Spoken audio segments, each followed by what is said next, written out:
네, 안녕하세요. 세주TV 김주현입니다. 오늘은 자녀를 두신 부모님들이 가장 많이 관심이 있는 어린이 경제교육에 관련된 이야기를 드려보고자 합니다. 어린이 경제교육에 관련된 주제를 많이 고민을 하다가 오늘은 자본주의라는 어떻게 보면 조금 생소한 이런 경제체제에 대한 이야기를 한번 드려보고자 합니다. 오늘 이야기를 드려보시고 자본주의에 대해서 자녀분들 갖고 대화를 해보시기를 바라겠습니다.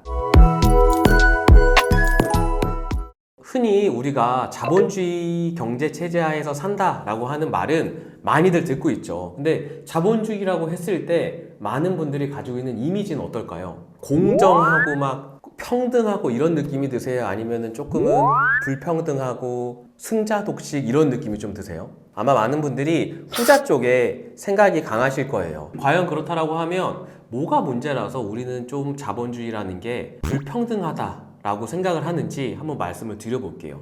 우선 자본주의란 뭘까요? 자본주의란 그냥 경제학적인 개념이에요. 자본이 경제활동의 주체다.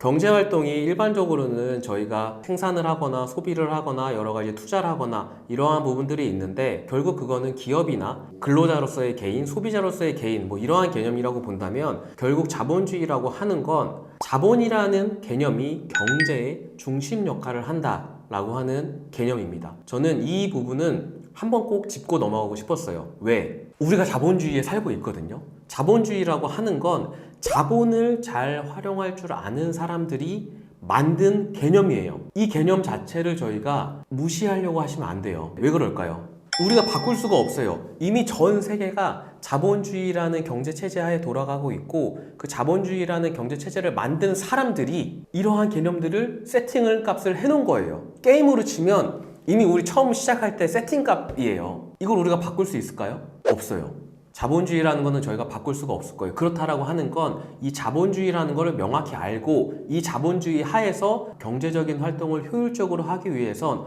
어떠한 부분이 있는지를 잘 기억을 해보셔야 된다라고 하는 거예요. 결국 자본주의 하에서는 이런 게 있어요. 개인이나 기업이 각자의 효율성을 높이기 위해서 연구하고 노력해서 성과를 도출하죠. 그러한 노력의 결과로 나라가 발전을 하게 되고 기업이 성장을 하게 되는 게 자본주의라고 봐주시면 좋을 것 같아요. 다만 앞서 말씀드린 것처럼 자본주의에서의 가장 큰 단점은 형평성이 떨어져요. 만약에 형평성이 동일하다라고 해볼게요. 그러면 많은 사람들이 열심히 하려고 할까요? 내가 열심히 해도 내가 열심히 하지 않아도 나한테 주어진 게 똑같다라고 하면 모든 사람이 열심히 안 하려고 하지 않을까요? 이 열심히 하지 않으려고 하는 이러한 마음 때문에 혹은 누구보다 열심히 하려고 하는 마음 때문에 각자의 노력이 달라지게 되는 거고요. 거기에서 도출되는 성과가 달라지게 된다라고 생각을 합니다. 이러한 부분들에 대해서 저는 꼭 기억을 해주셨으면 좋겠어요.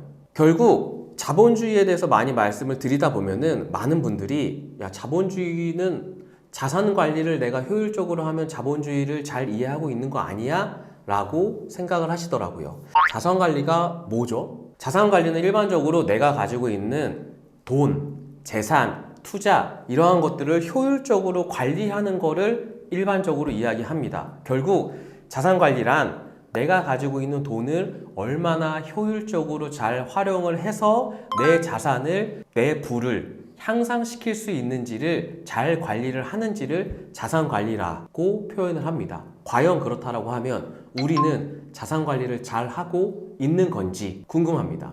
많은 분들이 자산 관리라고 하면 나는 은행도 자주 가고 증권회사도 자주 가고 다양한 사람들하고도 이렇게 이야기를 해서 그들이 권유하는 상품을 가입을 하고 많은 금융상품을 활용을 하고 있어 라고 말씀을 주세요. 물론 그것도 맞죠. 왜? 은행이나 증권회사에 있으신 분들은 금융상품의 전문가들이잖아요. 근데 제가 말씀드리고 싶은 건 이거예요. 과연 그분들이 우리한테 권유하는 상품이 정말 선택하는 나한테 맞는 상품이냐? 이거에 대한 고민인 거예요. 대다수의 많은 분들은 투자를 남들의 이야기를 듣고 결정을 합니다. 처음에는 그럴 수밖에 없어요. 왜 그럴까요? 투자라는 거에 대해서 내가 개념이 잘 없으니까. 그리고 또 성공해본 방식이 없기 때문에 나보다 먼저 성공했던 사람들의 방식을 따라가야 되는 것도 저는 맞다라고 생각을 합니다. 다만 내가 이거를 선택을 할 때는 누군가 권유했으니까 이 사람이 믿을만해서 선택을 한 게 아니라 정말 이게 나의 상황과 맞는지에 대한 부분에 대해서는 우리 스스로 점검을 해야 된다라고 하는 거죠. 이 점검을 스스로 할 수 없다 보니까 에코프로가 좋다고 해도 못 사고 에코프로가 나쁘다고 해도 못 파는 거예요, 우리가. 왜? 확신이 없잖아요. 누구는 부동산이 이제 마지막에 왔으니까 사라고 하고 누구는 부동산이 더 내려간다라고 사지 말라고 하는데 그 사이에서 내가 어떠한 기준점이 없다 보니까 선택을 하기가 어려운 거예요. 그리고 나서 나중에 뭐 하죠? 그때 내가 이거 했어야 됐는데 라고 후회를 합니다. 그 후회를 하고 난 다음이 중요하거든요. 그때 뭘 어떻게 하는지 아세요? 그때 누가 나한테 권유하는 거를 해. 그리고 나서 또 실패를 해요. 많은 정보가 들어올 때는 의심이 많아서 경험이 없어서 선택을 못해. 그리고 나서 시간이 지나고 나한테 권유해줬던 사람들의 성공을 보고 후회를 해. 그때 마침 누군가가 또 나한테 이러한 정보를 주면은 이 사람이 정말 나의 귀인 같아. 그래서 선택을 해. 근데 실패를 해. 이 사이클이 그대로 가요. 매번. 결국 이 사이클을 매일 매년 우리는 살아가고 있는 거예요. 여기에서 저희가한테 가장 필요한 능력은 뭐냐면 나한테 권유하는 투자군에 대해서 내가 정말 선별할 수 있는 능력이 있는 사람인지를 스스로 내가 시간을 쓰고 있는지를 저는 확인을 해야 된다라고 말씀을 드리고 싶은 거예요. 그게 자산 관리입니다. 내가 모든 분야에서는 완벽할 수 없어요. 그럼에도 불구하고 내가 나의 소득원 대부분을 주로 투자하고 있는 투자군에 대해서는 여러 군데 다 알아봐야죠. 공부해야죠. 책 보셔야죠. 그리고 나서 선택을 해야 남 탓을 안 할 수가 있는 겁니다. 그리고 나서 선택을 해야 투자에 대한 기쁨을 온전히 내 몫으로 돌릴 수가 있는 거예요. 제가 예를 한번 드려볼게요. 이거 제 예시예요. 제가 이제 세무사 일을 하다 보니까 주변에 돈 많으신 분이 얼마나 많으시겠어요. 그 중에 가상화폐로 돈을 많이 버신 분들이 계셨어요. 지금도 기억나요. 2015년도였어요. 그 대표님이 저한테 가상화폐를 사야 된대요. 그분이 저한테 정말 장황하게 설명해 주셨어요. 처음 들어봤거든요, 가상화폐를. 그때 당시에 뭐 예를 들어서 20만 원이래요.